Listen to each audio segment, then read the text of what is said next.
দর্শক, যত লার্নিং তত আর্নিং, তাই না? লার্নিং মানে কি? যত বেশি আপনি শিখবেন তত বেশি আর্ন মানে কি উপার্জন করতে পারবেন। অনেকে হয়তো বলবেন যে ভাই কথা কথা এটা কেন বলতেছেন? যে বলার অবশ্যই উদ্দেশ্য আছে। যারা আরব দেশে গিয়েছেন ওনারা বুঝতেছেন ঠেলার নাম বাবাজি।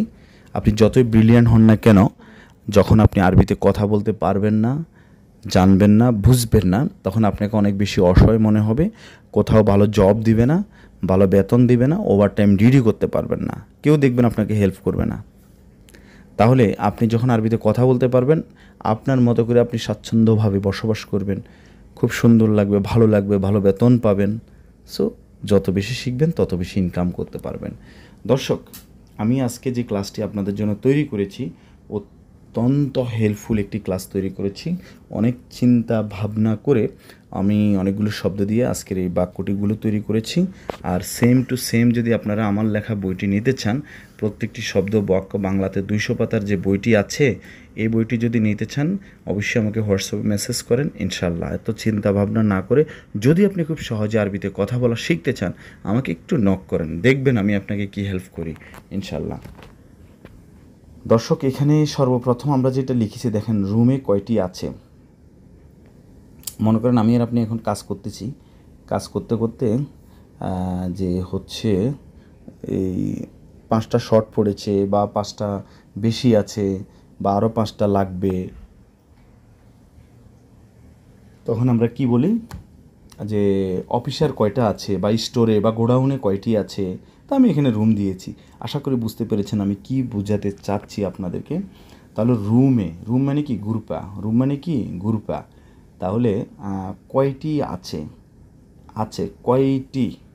এখানে সংক্ষেপে আপনি বলতে পারেন কামপি গ্রুপা, কাম মজুদ গ্রুপা, কাম মজুদ গ্রুপা। এখন হঠাৎ করে যদি এই বাক্যটি আমি বলি কাম মজুদ গ্রুপা, তাহলে কি বোঝায়? যে কাম মজুদ রুম কয়টি আছে, তাই না? এমনটা হয়ে যাবে দর্শক। তো বাসাটা আসলে এমনটাই। কিন্তু মনে করেন আমরা এখানে 5টা বল রেখেছি, আরও 5টা বল দরকার। তখন যদি আমি বলি এই কাম মজুদ গ্রুপা, তখন কিন্তু যাকে বলবো সেও বুঝে নিবে, আপনিও কিন্তু ওইটাই বলছেন, মানে রুমে আর কয়টি বল আছে এটা বুঝাচ্ছে। আর স্পেসিফিক যদি আপনি এভাবে বলতে চান, কামাদ কয়টা, ফি আদ, আদ মানে হচ্ছে সংখ্যা, আদ মানে কি? সংখ্যা, এরকম বোঝায়। তো এগুলো বলার দরকার নেই। কামফি, কাম মজুদ। ফি এবং মজুদ দুটি শব্দই সিমিলার, আপনি যে কোনো একটি বলতে পারেন। কাম মজুদ গ্রুপা, রুমে কয়টি আছে। আশা করি বুঝতে পেরেছেন। এরপর লিখেছি কি, তাড়াতাড়ি হিসাব করো। সিব সুরা, সিব সুরা। অথবা হিসাবকে আমরা এভাবে বলতে পারি, হিসাব সুরা, তাড়াতাড়ি হিসাব করো। হিসাব সুরা, তাড়াতাড়ি হিসাব করো।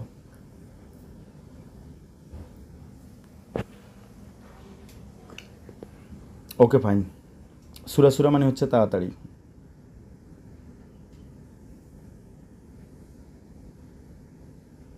এরপর যেটা লিখেছি সেটা হচ্ছে, এটা ভালো করে মোছো। মোছা মানে কি? এটা ভালো করে, আচ্ছা তাড়াতাড়ি হিসাব করো। আর সিব সুরা, বাস। সিব অথবা হিসাব সুরা, অথবা সাউই হিসাব সুরা। সাউই মানে করো, হিসাব মানে হিসাব। সাউই হিসাব সুরা, তাড়াতাড়ি হিসাব করো। আচ্ছা, এরপর যে বাক্যটি লিখেছি সেটি হচ্ছে, এটা ভালো করে মোছো, পরিষ্কার করো। নাজ্জিব হাদা মিয়া মিয়া, নাজ্জিব, নাদ্দাফা, অনেকে আবার নাদ্দাফা বলে, নাদ্দাফা। নাজ্জিব মানে পরিষ্কার করা। কি বলবেন? নাজ্জিব মানে হচ্ছে পরিষ্কার করা। নাজ্জিব, পরিষ্কার করা। নাজ্জিব হাদা মিয়া মিয়া, মিয়া মানে কি? ভালো করে বা 100 এরকম বোঝায়। হাদা মানে এটা, নাজ্জিব হাদা। তাহলে কোনো কিছু যখন পরিষ্কার বুঝাবো, পরিষ্কার করা, নাজ্জিব পরিষ্কার করা, নাজ্জিব। কুল্লু মালাবিস নাজ্জিব। আবার কুল্লু মালাবিস গাচ্ছিল মানে কি? গাচ্ছিল যেটা পানি দিয়ে ধোলাই করবেন সেটাকে গাচ্ছিল বলবেন। গাচ্ছিল কুল্লু মালাবিস, কি বলবেন? গাচ্ছিল কুল্লু মালাবিস। সবগুলো কাপড় ভালো করে ধোলাই করো।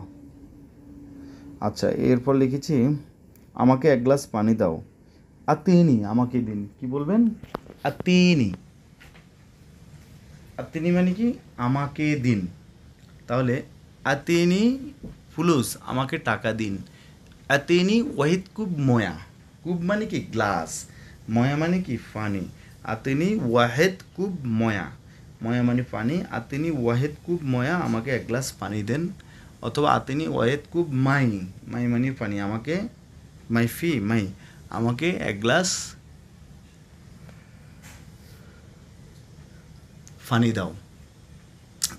অথবা আমরা এখানে বলতে পারি, জীবও বলতে পারি। স্পেসিফিক যদি আমাকে দাও তাহলে আমরা বলবো আতিনি, আর যদি আমরা সংক্ষেপে বলি জীব, জীব দাও দাও, জীব জীব, জীব পুলুস টাকা দাও, জীব ময়া ফানি দাও। আবার জীব না বলে শুধু আতিও বলতে পারি।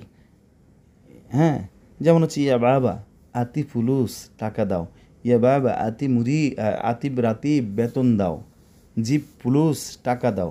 তাহলে আতি এবং জীব সিমিলার, একই, শুধু যদি আপনি স্পেসিফিক আমাকে দিন এটা বলতে চান তাহলে বলবেন হচ্ছে আতিনি। আচ্ছা, তাহলে আমাকে চিনি ছাড়া, আমাকে চিনি ছাড়া চা দাও। দর্শক, খুবই সুন্দর একটি বাক্য। আমাকে দাও আতিনি। সা মানে কি? শাহি। শাহি আরবিতে শাহি, বাংলাতে সা। আতিনি মানে আমাকে দিন, তাহলে আতিনি শাহি, আমাকে চা দিন। সাড়া বা ব্যতীত, বেদুইন। বেদুইন কি? সুক্কার। সুক্কার মানে কি? চিনি। তাহলে আমাকে চিনি ছাড়া চা দাও। আতিনি শাহি, বেদুইন মানে ছাড়া। আতিনি শাহি বেদুইন সুক্কার, আমাকে চিনি ছাড়াও চা দাও। এরপর লিখেছি তোমার মাথা নষ্ট হয়েছে। ইনতা রাজ খারবান। ইনতা রাজ, রাজ মানে কি? মাথা, খারবান মানে খারাপ। ইনতা রাজ খারবান, তোমার মাথা নষ্ট হয়েছে। ইনতা রাজ খারবান, এটা একটি প্রশ্নবোধক করতে পারি। ইনতা রাজ খারবান, তোমার মাথা কি নষ্ট হয়েছে? তাহলে ইনতা মানে তুমি, রাজ মানে মাথা, খারবান মানে খারাপ। নেক্সট যেটা লিখেছি, ইকাম এমশিক হায়াদা।